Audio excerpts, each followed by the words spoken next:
The roulette wheel stopped first, then the music, then every golden elevator inside the Casino Belladonna froze between floors, trapping millionaires, diplomats, actresses, oil heirs, and men who had never been told no in their lives. At exactly 12:07 a.m., every exit sealed, the front doors locked with a sound like a vault closing. Across the marble casino floor, chandeliers glittered over champagne glasses and unfinished bets.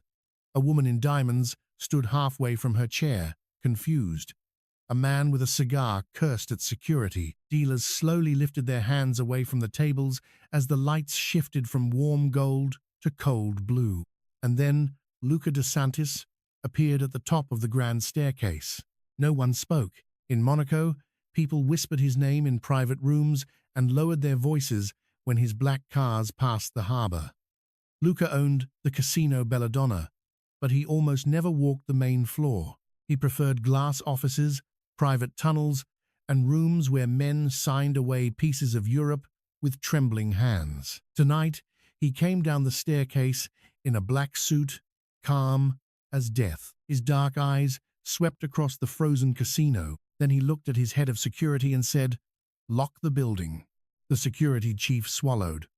"Sir, the guests." "Nobody leaves." A murmur moved through the room. Luca's voice dropped. "Not the guests, not the staff, not my own men." The room fell silent again. He descended the final step and turned toward the wall of surveillance screens now glowing above the private gaming balcony. One image expanded until it filled the largest screen. A young waitress, dark hair, pinned messily beneath a gold belladonna hair clip. White blouse, black vest, a tray of champagne glasses in her hands. Wide, expressive eyes that looked too human for a place built on greed. Sophia Bennett. The timestamp showed 11:54 p.m. She was walking past a private corridor. 12 minutes later, she was gone. Luca stared at the image. His face did not change, but everyone close enough saw his hand close into a fist. A casino executive stepped forward, sweating. "Mr. De Santis, she's only a waitress. We can quietly contact the police." Luca turned his head. The man stopped breathing. "Only?" Luca asked softly. No one moved. Luca walked toward him slowly. The executive backed up until he hit the edge of a blackjack table. Luca stopped inches away. "That girl disappeared inside my casino," he said. "During my meeting. Under my cameras. Under my roof."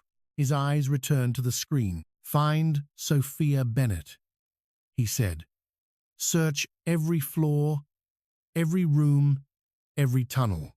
Then, in a voice so cold it made the champagne glasses tremble, he added, "And if someone in this building touched her, pray I find her before I find you." 3 floors below the casino, beneath marble, money, music, and lies, Sophia Bennett woke up in the dark. At first, she thought she was blind. Then she tasted dust. Her cheek pressed against cold stone. Her wrists burned from rope. Somewhere above her, faint and distant, she heard the muffled sound of footsteps moving over the casino floor.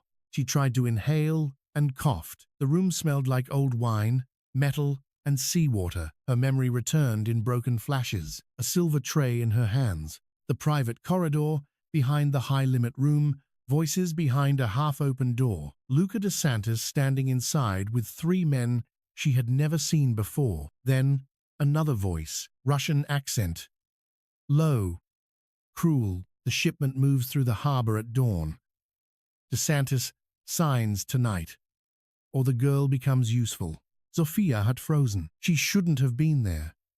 Waitresses were not allowed beyond the velvet rope after midnight, but Camille had asked her to deliver champagne because the private host had disappeared, and Sophia needed every overtime shift she could get. Then, she heard her own name. Not the waitress. Not the girl. Sophia Bennett. She had stepped back too quickly. The tray slipped. One champagne flute shattered. The door opened. A man with pale eyes saw her. Sophia ran. She remembered the corridor, the service stairs, her breath tearing in her throat, a hand over her mouth, the sharp sting of something in her neck, then nothing. Now she lay in a hidden room beneath the casino, with her wrists tied and her heart hammering so violently she could feel it in her teeth. A strip of light cut beneath a door, somewhere ahead. Sophia forced herself onto her knees. "Hello?" she whispered. No answer. Her voice shook. "Please." Still nothing. Then she heard something. A slow scrape. Not above her, inside the room. Sophia turned her head. A small security camera in the corner moved. The red light blinked once, then twice. Somewhere inside the casino, Luca De Santis saw her. The security room exploded into motion. "There!" someone shouted. "Camera 47? B sub-level 3? Luca was already moving. His men followed, but he was faster than all of them. He crossed the casino floor with a violence held so tightly in check it looked like elegance. Guests parted before him without being asked. On the giant screen, Sophia's face filled the room. She was pale. Her lip was cut. Her wrists were tied. Dust streaked one cheek.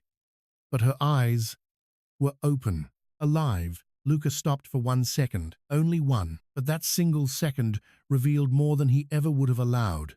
His face did not soften. His posture did not break. Yet something in his eyes turned almost feral. A woman near the roulette table whispered, "Why does he care so much?"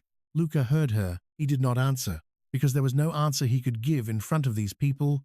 He could not say that for 11 months, 3 weeks, and 4 days, Sophia Bennett had been the first thing he looked for on his surveillance monitors every night. He could not say he knew how she tucked loose hair behind her ear when she was nervous. He could not say he knew she sent half her salary to a hospital in Boston for a 12-year-old brother who needed treatments she could barely afford. He could not say that he had memorized her coffee order, her limp after long shifts, the way she smiled at lonely old gamblers as if kindness cost nothing in a place where everything had a price. And he definitely could not say that the first time he noticed her, she had been kneeling on the loading dock beside his wounded nephew, pressing both hands over a knife wound while whispering, "Stay with me.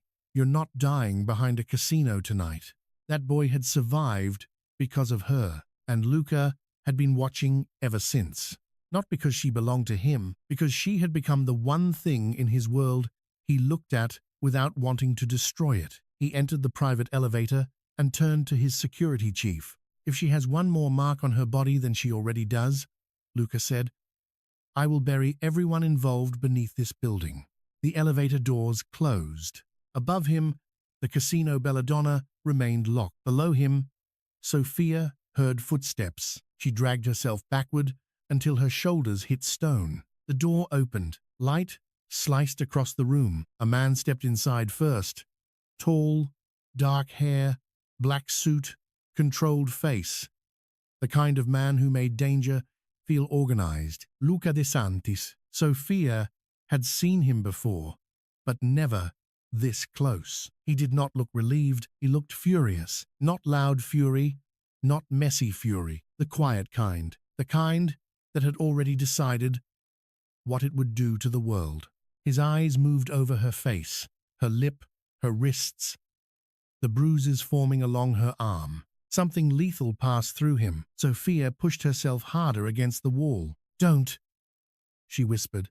Luca stopped. His men stopped behind him. He lifted one hand without looking back, and every man lowered his weapon. His voice was calm. "Sophia." She flinched at the sound of her name. He noticed. "Who brought you here?" She swallowed.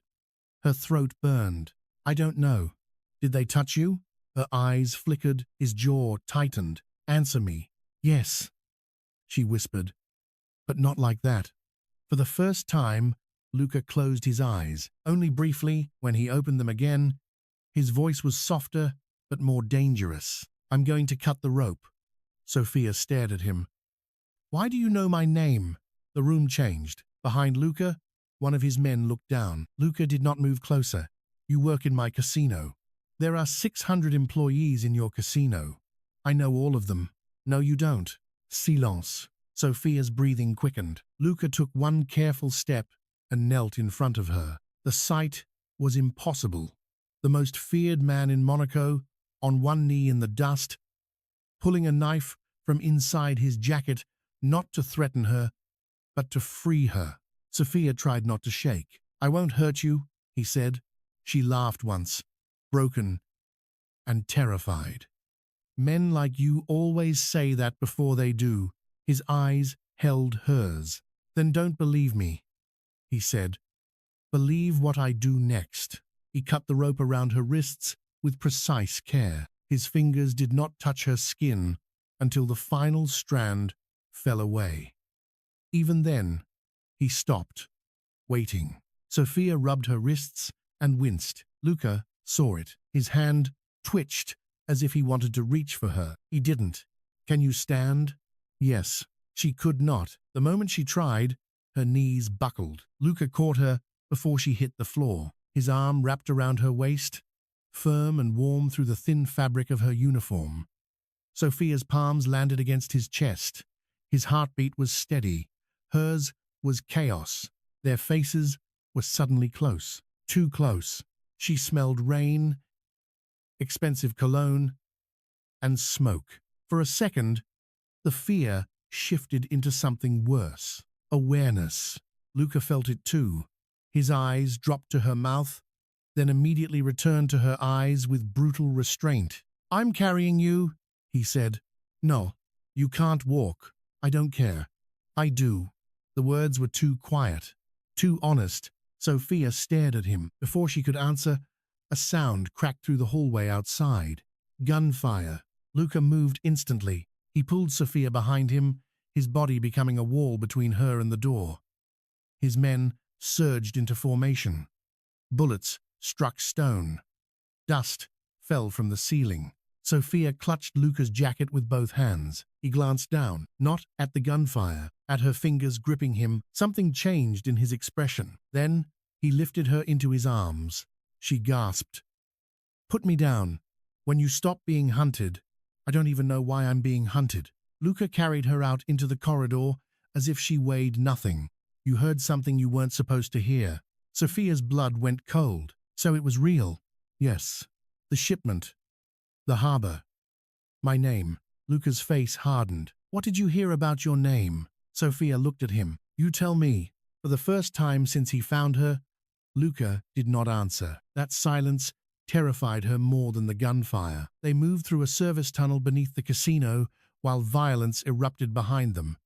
Red emergency lights flashed along the walls.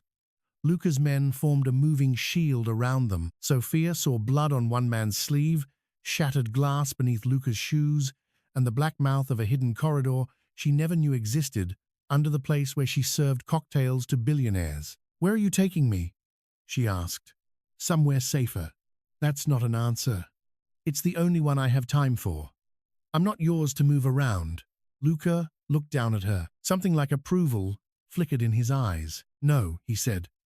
"You're not." The elevator at the end of the tunnel opened into a private apartment above the casino, hidden behind mirrored walls and biometric locks. It was not a hotel suite, it was a fortress disguised as luxury. Black marble, floor-to-ceiling windows.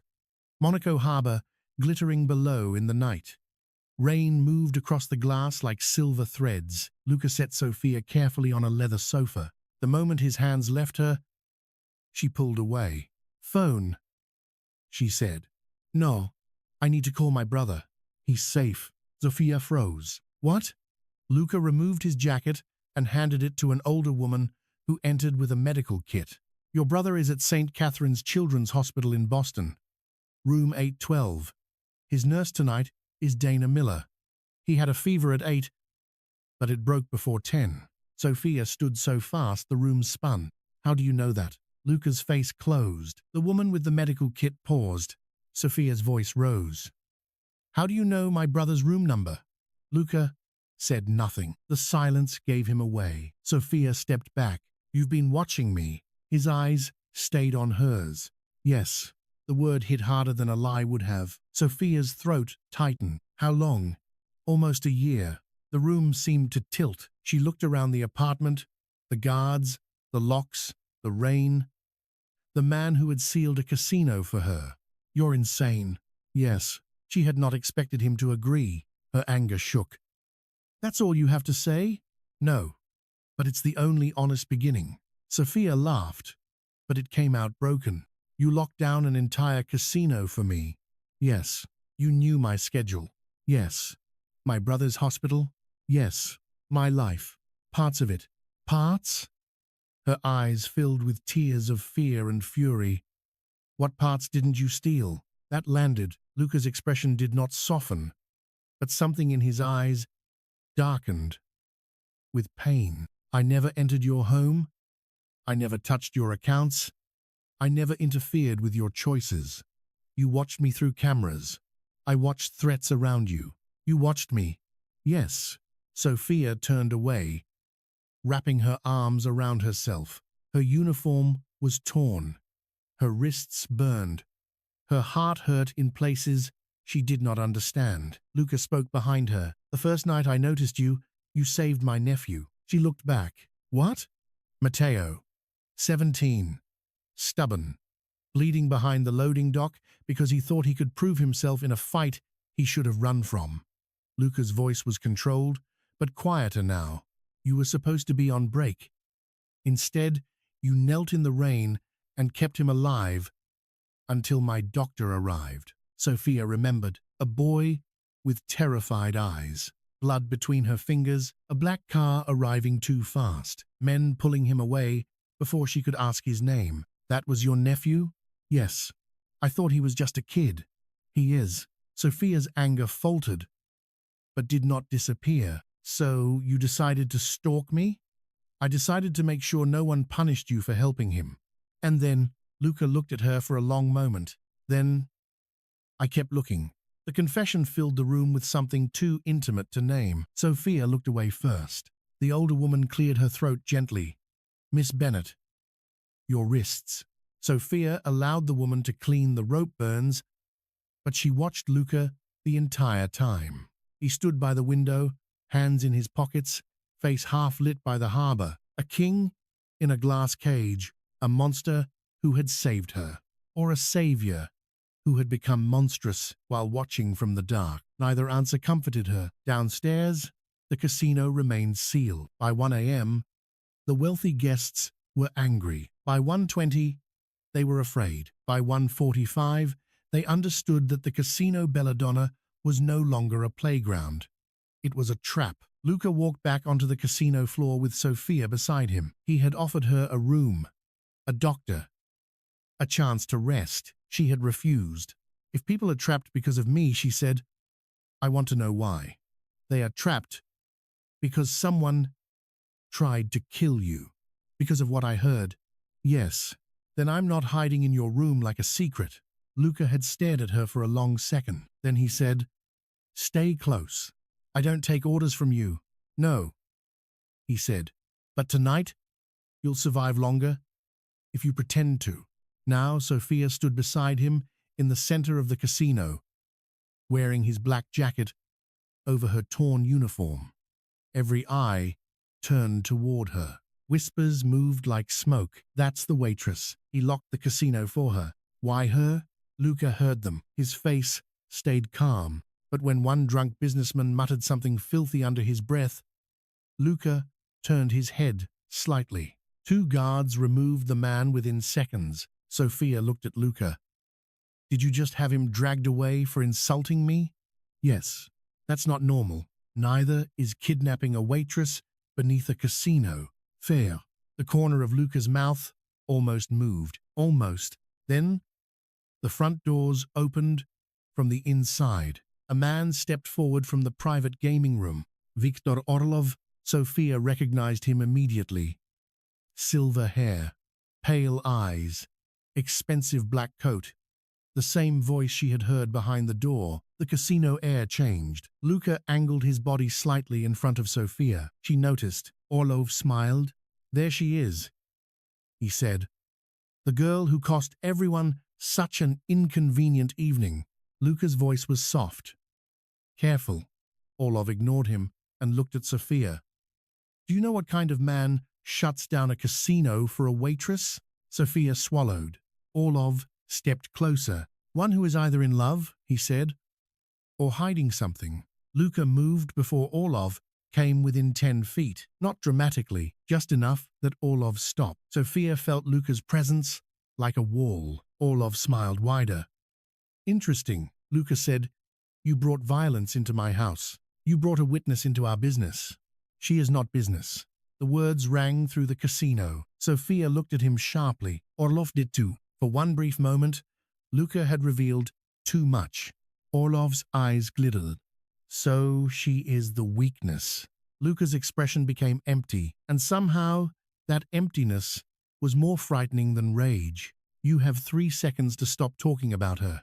Orlov laughed softly. Or what? Luca leaned closer. Or I stop pretending this is still a negotiation. Security moved in the balconies above them. Orlov looked up and understood that every weapon in the casino now pointed toward him. But instead of fear, his smile sharpened. Then let us negotiate properly, he said. Bring the girl. She heard enough to be valuable. No. Sophia's pulse jumped. Orlov's eyes stayed on Luca. She can confirm what she heard, then she can be dealt with. Luca's voice dropped. If you say one more sentence about dealing with her, I will decorate my casino with your men. A stunned silence spread across the room. Sophia stared at Luca. Fear mixed with something dangerous in her chest. No one had ever stood between her and the world like that. Not her father, who had left when things became hard. Not the hospital billing department. Not the men at the casino who saw her smile and thought it meant permission. But Luca De Santis, feared by everyone, stood in front of her like her life was not small, like she was not replaceable, like the entire Golden Casino could burn before he let them take one more step toward her. Orlov's smile faded. You will regret choosing a waitress over blood. Luca's eyes did not move. I already chose. That was when the lights went out. For 3 seconds, the casino belladonna vanished into darkness. Then screams. Gunfire shattered the chandeliers. Sophia dropped as glass rained over the tables. Luca caught her before she hit the floor, pulling her against him beneath the cover of a roulette table. His body curved over hers, one arm around her head, the other hand holding a gun she had not seen him draw. Are you hit? He asked. No. His hand moved over her shoulder, her side. Checking anyway. I said no. I heard you.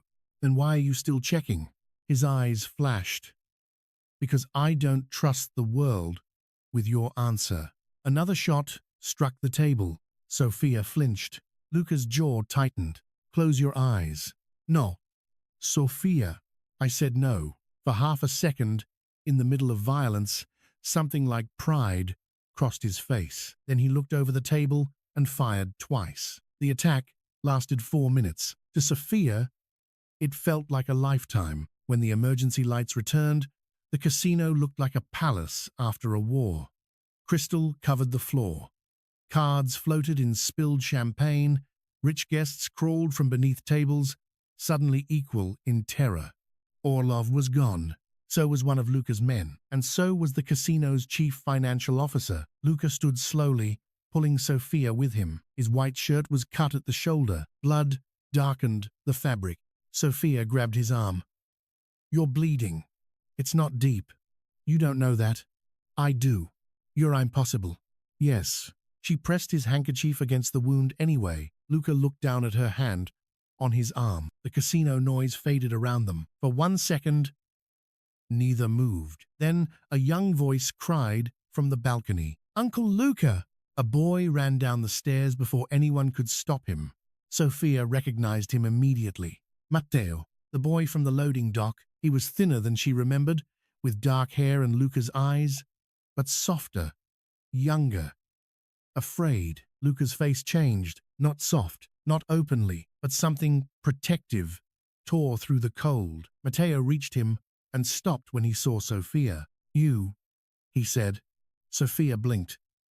You're okay. Matteo nodded, embarrassed. Because of you. Luca's hand landed on the boy's shoulder. For the first time, Sophia saw what Luca had been protecting besides power. Family. Matteo looked up at his uncle.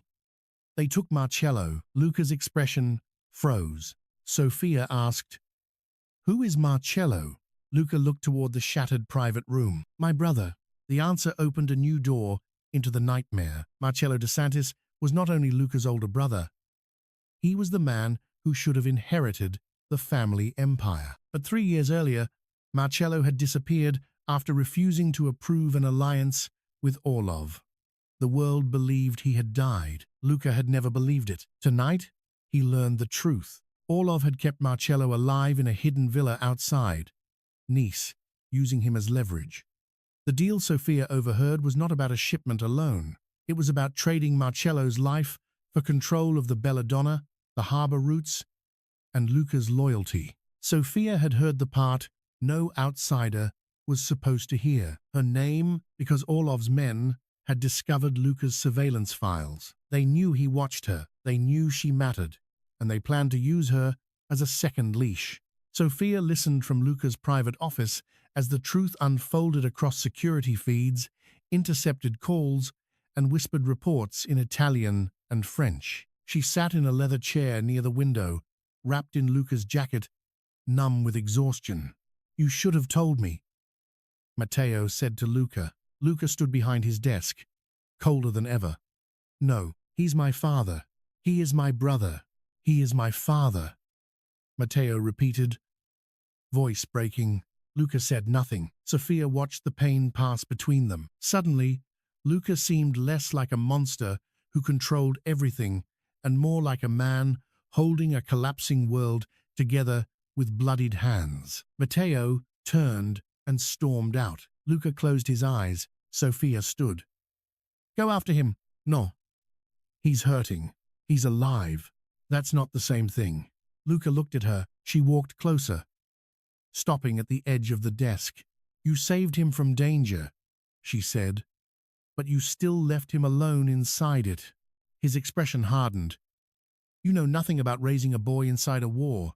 "No," Sophia said.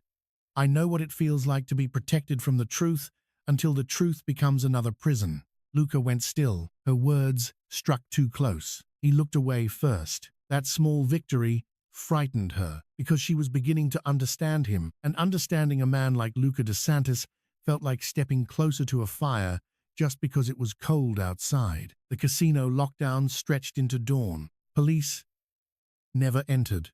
Reporters gathered outside the gates, filming black SUVs, shattered windows, and wealthy guests finally being released one by one after Luca's men searched them, questioned them, and stripped away every hidden weapon and recording device. Sophia was not released. When she demanded to leave, Luca said no. She slapped him. The sound cracked through his office. 2 guards stepped forward. Luca lifted one hand. They stopped. Sophia's chest rose and fell. "You don't get to lock me underground, watch my life for a year, nearly get me killed, and then say no when I ask to leave." Luca slowly turned his face back to her. There was no anger in his eyes. That almost made it worse. "You're right." Sophia blinked. He reached into his pocket, removed a phone, and placed it on the desk. "Call your brother." She stared at it. "Then call whoever you trust. If you still want to leave after that, I'll have a car take you anywhere." Her suspicion sharpened. "Just like that?" "No, of course not." His honesty was brutal. "You'll have protection you don't see," he said, "because Orlov knows your name, but you won't be stopped." Sophia picked up the phone with shaking fingers. Her brother answered on the 4th ring. "Soph?" Her entire body broke at the sound of him. "Ellie, are you okay? Some woman came by and said your job had an emergency. She paid the hospital balance." "Sophia, what's happening?" Sophia looked slowly at Luca. He stood near the window, not watching her now, giving her privacy or pretending to. "What woman?" she asked. "I don't know. She said she worked for De Santis Holdings." Sophia closed her eyes. Luca had paid the hospital, not after she disappeared. Before. She knew it in her bones. "How long ago?" she whispered. 3 months. The room blurred. 3 months ago, the hospital had called to say an anonymous foundation had covered Eli's treatment for the year. Sophia had cried on the bathroom floor for 20 minutes, believing God had finally remembered them. It had not been God. It had been Luca. She ended the call with numb hands. "Why?" she asked. Luca did not turn. "Because he needed treatment." "You had no right." "No. You should have told me." "No." That answer hurt strangely. He turned then. "If I told you, it would become a debt. I didn't want your gratitude." "What did you want?" His eyes held hers. Nothing about him moved, yet the room felt suddenly too small. "I wanted you to stop crying in the staff bathroom." Sophia's breath caught. "You saw that?" "Yes." Humiliation burned her face. "Of course you did." "I turned the camera off after." "After?" "I'm not a good man." "Sophia, at least we agree." His mouth tightened, but there was pain there, real pain. "I know what I am," he said, "but I also know what he is. Orlov will not stop. If you leave, he will come for you in the open. And if I stay, then he comes through me." The words settled between them like a vow neither of them was ready to name. Sophia stayed, not because she forgave Luca, not because she trusted him, because leaving would put Eli in danger, and because somewhere beneath the fear and anger, she knew Luca De Santis was the only man Orlov feared enough to hesitate. Luca moved her to a villa on the cliffs above the Mediterranean. Officially, she was a protected witness. Publicly, she became a scandal. By noon, every European gossip site had her picture, the waitress who brought down the belladonna. By evening, another headline spread faster. "Mafia Boss locks casino for secret lover." Sophia threw the tablet across the room. It shattered against the wall. Luca looked up from his desk. "That was imported." "Bill me." His gaze dropped to her waitress shoes beside the balcony doors, then back to her face. "No." The villa was beautiful in a way that felt unreal.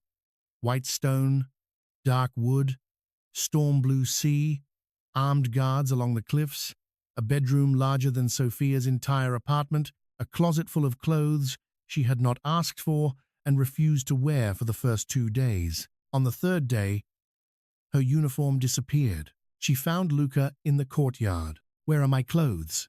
"Burned." She stared at him. "Excuse me?" "They had blood on them. They were mine. They were a reminder. They were mine," she repeated, voice shaking. Luca realized too late that he had crossed a line. His face closed, but his voice lowered. "I'll replace them. That's what men like you do, isn't it? Break something, buy something better, call it fixed." He said nothing. Sophia stepped closer. "You don't get to erase the parts of my life that make you uncomfortable." Luca's jaw tightened. "I didn't want you looking at them." "Why?" His control flickered. "Because every time I saw that blood, I remembered you under the floor." The confession silenced her. The sea wind moved between them. Sophia hated that his answer hurt. She hated that it mattered. Luca looked away. "I'll have identical uniforms sent." "I don't want identical uniforms." "What do you want?" The question came too fast, too intense. Sophia's answer came out quieter. "I want my life back." Luca's eyes returned to hers. For once, he had no command ready. That night, she found the surveillance room. Not by accident. She had been searching. The villa had too many locked doors and too many silent guards.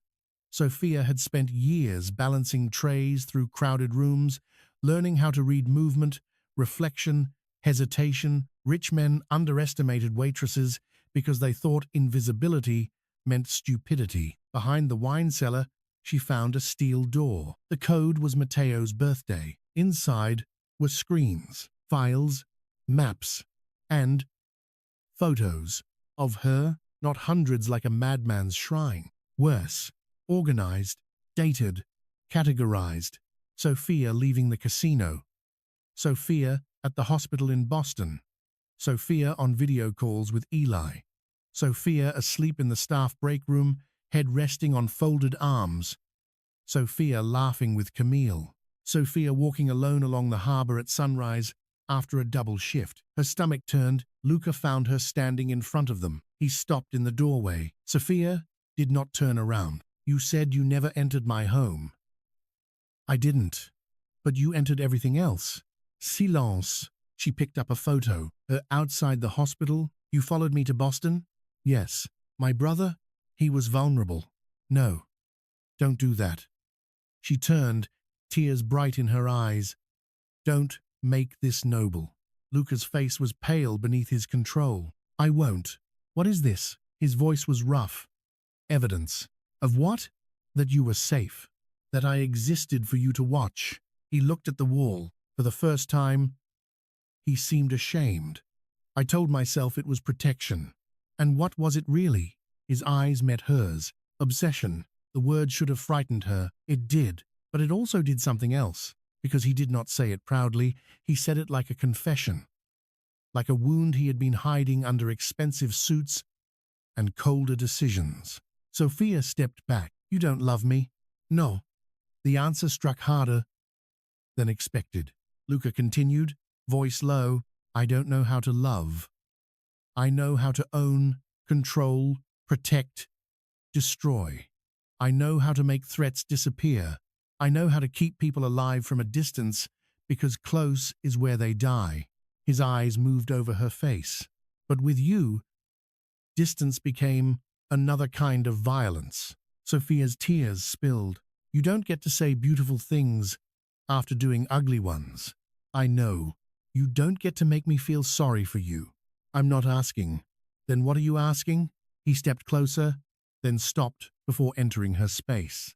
I'm asking you to stay alive long enough to hate me properly. Despite herself, despite everything, a broken laugh escaped her. Luca's face shifted slightly, not a smile, something more dangerous, because it was almost tender. Then the lights went red. An alarm screamed through the villa. The windows exploded inward. The attack came from the sea. Orlov's men arrived on black boats beneath the cliffs, cutting through the storm with military precision. Glass shattered. Guards shouted. Sophia dropped to the floor as bullets tore through the surveillance room. Luca reached her before the second wave hit. His body covered hers. Again. Always. She felt his breath against her hair. Move when I move, he said. I hate when you say things like that. Good. Be angry later. They ran through a hidden passage behind the screens. The tunnel smelled like salt and cold stone. Sophia's bare feet slipped on the floor. Luca grabbed her hand, not her wrist. Hirhen. The difference hit her, even in terror. They reached an underground garage where 3 SUVs waited. Matteo stood beside one, pale and shaking, holding a small pistol with both hands. Luca's voice sharpened. Who gave you that? Matteo's chin trembled. I'm not hiding again. Luca moved toward him, furious. Sophia caught his arm. He's scared. He's a child. He's your family. The word stopped him. A shot rang from above. One of Luca's men fell. Luca shoved Sophia and Matteo into the SUV. But before he could get in, a voice came from the garage speakers. Orlov, Luca, you took my deal. You took my witness. Now, I take what you love. The security screen flickered on. Luca De Santis appeared tied to a chair, bruised but alive. Matteo screamed, Dad! Luca froze. Orlov's voice continued.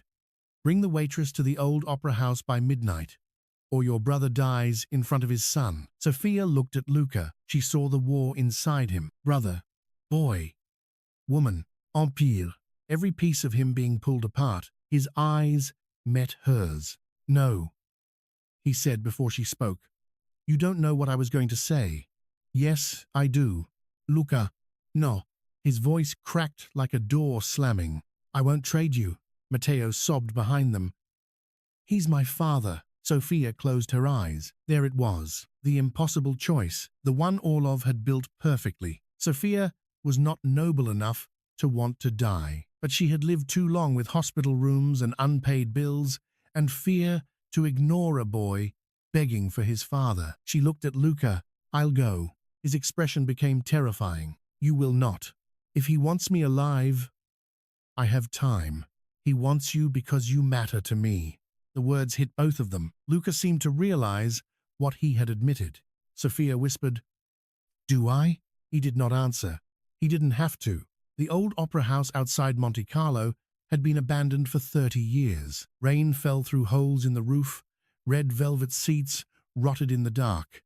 The stage smelled of dust, old wood, and death. Sophia entered wearing a wire beneath her dress and fear beneath her skin. Luca had fought her until there was nothing left to say. Then he had done the only thing he could. He prepared for war. "You stay behind me," he had told her. "I'm the bait." His eyes burned. "Never say that again." "But that's what I am tonight." "No." He stepped closer, stopping just before touching her face. "You are the reason I will not miss." Now, standing inside the opera house, Sophia heard the echo of his voice in her chest. Orlov waited on the stage. Marcello knelt beside him, alive, barely. Sophia walked forward slowly. "I'm here." Orlov smiled. "So you are." From the balcony shadows, Luca watched. Invisible, controlled, breaking. Orlov looked around. "Did he let you come alone? How romantic. Or how stupid." Sophia lifted her chin.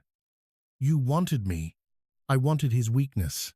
Sophia forced herself not to look toward the balcony. Orlov stepped down from the stage. "You heard the deal. You saw the men. You know enough to ruin very profitable arrangements. I'm a waitress." "No," Orlov said. "You are the girl Luca De Santis locked a casino for." He reached for her face. Sophia flinched. A gunshot cracked through the opera house. Orlov's hand jerked back, blood slicing across his knuckles. Luca stepped from the shadows above. "Touch her," he said, "and lose the hand." Orlov laughed, furious. "There he is." The opera house erupted. Luca's men stormed from the side entrances. Orlov's guards returned fire. The stage lights flickered on suddenly, bathing the violence in ghostly gold. Sophia crawled toward Marcello. "Can you move?" Marcello coughed blood. "You're the waitress?" Apparently famous now. He almost smiled. She cut his ropes with the small blade Luca had slipped into her palm before they entered. A man grabbed her from behind. Sophia screamed. Luca heard. Across the opera house, he changed. Not moved, changed. Every layer of restraint vanished. He crossed the floor through gunfire, took the man off Sophia with terrifying force, and pulled her behind him. For one breath, his hands gripped her shoulders. "Are you hurt?" "No." His eyes searched hers anyway. Sophia grabbed his face between both hands. "Look at me." He froze. "I'm okay." His breathing was unsteady now. Not from fighting, from fear. For her, the realization shattered something in both of them. Then Orlov fired from the stage. The bullet hit Sophia's side. At first, she felt only pressure, then heat. Then Luca's face changed in a way she would remember forever. Not rage, terror. He caught her as she fell. The opera house disappeared into noise. Luca lowered her to the floor, one hand pressing hard against the wound. "No," he said. It was not a command. It was a plea. Sophia stared up at him, stunned by the pain and by the look on his face. The coldest man in Monaco looked broken. "Luca," she whispered. "No, you're very bad at comforting people." His laugh was almost a sob. "Stay with me." "Is that an order?" "Yes." Her eyes fluttered. He leaned closer, forehead nearly touching hers. "Sophia Bennett, if you die on this floor, I will tear heaven open and drag you back." She tried to smile. "That sounds unhealthy." His hand shook against her side. For the first time since she had known him, Luca De Santis was not in control. "Please," he whispered. That word kept her alive. When Sophia woke up, she was in a hospital room overlooking the sea. Luxury hospital, private floor, armed guards. Of course, Luca sat beside her bed, still in the blood-stained shirt from the opera house. His hand held hers, not possessively, carefully, as if she was something sacred and breakable. Sophia watched him Before he noticed she was awake, he looked exhausted, unshaven, hollowed out. "Human, did you sleep?" she whispered. His eyes snapped to hers. For a second, he did not move. Then he stood so fast the chair scraped the floor. "You're awake." Observant. He closed his eyes. Relief passed through him like pain. "What happened?" "Orlov is dead. Marcello is alive. Matteo won't leave his father's room. Your brother is being brought here under protection." Sophia stammered. "Eli, tomorrow." Her eyes filled. "You didn't have to." "Yes," Luca said. "I did." A silence settled. Not cold this time, heavy. Sophia looked at their joined hands. "You're holding my hand." Luca released it immediately. She caught his fingers before he could fully pull away. "I didn't say stop." He went still. The machines beside her beeped softly. Sophia studied him. "You paid for Eli's treatment." "Yes." "You watched me for months." "Yes." "You locked down your casino." "Yes." "You nearly started a war." "I finished one." Despite everything, she smiled faintly. His eyes moved to her mouth, then away, still restrained, still punishing himself. Sophia's voice softened. "And now?" His expression closed. "Now you recover. Then you leave if you want to." "And if I don't?" His jaw tightened. "I won't keep you out of gratitude." "I'm not grateful." His eyes returned to hers. "I'm angry," she said. "Confused. Scared of you sometimes." "You should be. I also trust you." That hurt him. She saw it.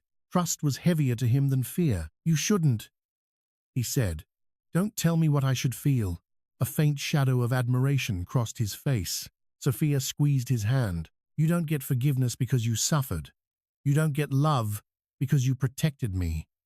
And you don't get to call obsession devotion just because you're trying to be better. I know. But if you're willing to learn the difference." Her voice trembled. "I might stay long enough to see." Luca lowered his head. For a moment, he looked like a man receiving a sentence he did not deserve, but would spend his life honoring. "I will not touch you unless you ask," he said. "I know. I will not watch you without permission." "Good. I will not make decisions for you." "You'll struggle with that one." "Yes." She smiled, and this time he almost did too. 3 months later, the Casino Belladonna reopened. The bullet holes were gone. The chandeliers had been replaced. The marble had been polished until it reflected gold again. The world returned because money always forgave danger when it came dressed beautifully. But the casino was different now. So was Sophia. She no longer carried trays. She walked through the main floor in an emerald dress, her scar hidden beneath silk.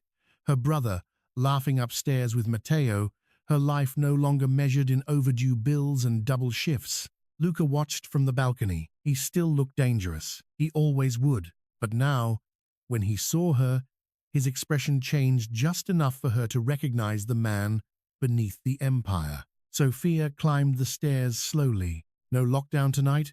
she asked. His eyes moved over her face. "Not unless you disappear." "That's not romantic." "It was effective." She shook her head, smiling.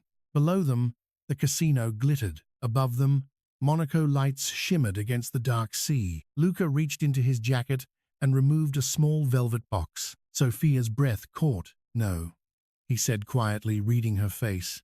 "Not a proposal." He opened it. Inside was a gold belladonna staff pin, her old waitress pin, repaired, polished, set with one small sapphire. Sophia stared at it. "I burned the uniform," Luca said. "I could not return that, but I can return this." Her eyes filled. "I don't want to erase who you were," he continued. "I don't want to own who you become. I only want permission to stand beside you while you choose." Sophia looked up at him through tears. "You practiced that for 3 weeks." She laughed softly. The sound changed his face. He pinned the belladonna badge gently to her dress, his fingers careful not to touch skin. Sophia caught his hand. "Luca." He looked at her. "You can touch me." For a second, the casino below disappeared. His hand rose slowly to her cheek. This time, He did not stop halfway. His palm touched her skin with a tenderness that felt more dangerous than violence because it asked for trust instead of taking it. Sophia leaned into him. Luca closed his eyes, as if the touch hurt, as if it healed, maybe both. Then, the elevator doors opened behind them. Marcello entered with Matteo and Eli, laughing about something. Luca stepped back immediately, control returning. Sophia caught his sleeve.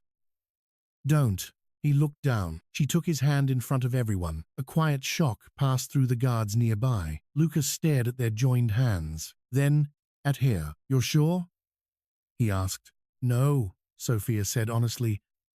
"But I'm choosing." His expression shifted. That word meant everything between them. Choice, not surveillance, not control, not fear. Choice. Later that night, after the guests left and the casino emptied, Sophia stood alone at the center of the gaming floor. The roulette wheel spun slowly. Luca approached behind her. "Do you ever regret it?" she asked. "What? Locking the casino down for me?" He stood beside her. "No. You lost millions. Yes. You exposed your enemies. Yes. You showed everyone your weakness." Luca looked at her. "No," he said. "I showed them my reason." Sophia's chest tightened. Outside, rain began over Monaco harbor. Inside, the Casino Belladonna glowed like a palace built over secrets, blood, and impossible second chances. Sophia reached for Luca's hand. He let her. No cameras watched them now. No hidden rooms. No locked doors. Just a woman who had once disappeared beneath a casino, and the dangerous man who had shut down an empire to find her. Luca lowered his head and kissed her slowly, carefully, as if every part of him had finally learned that love was not possession. It was restraint. It was truth. It was standing in the dark with open hands and waiting to be chosen. When Sophia pulled back, his forehead rested against hers. "You still scare me," she whispered. "I know, but not enough to make me run." His eyes darkened with quiet devotion. "Then I'll spend the rest of my life making sure you never have to." The roulette wheel stopped. The ball landed on black, and for the first time in his life, Luca De Santis did not look at the cameras, the doors, the exits, or the threats. He looked only at Sophia and let the world spin without his control.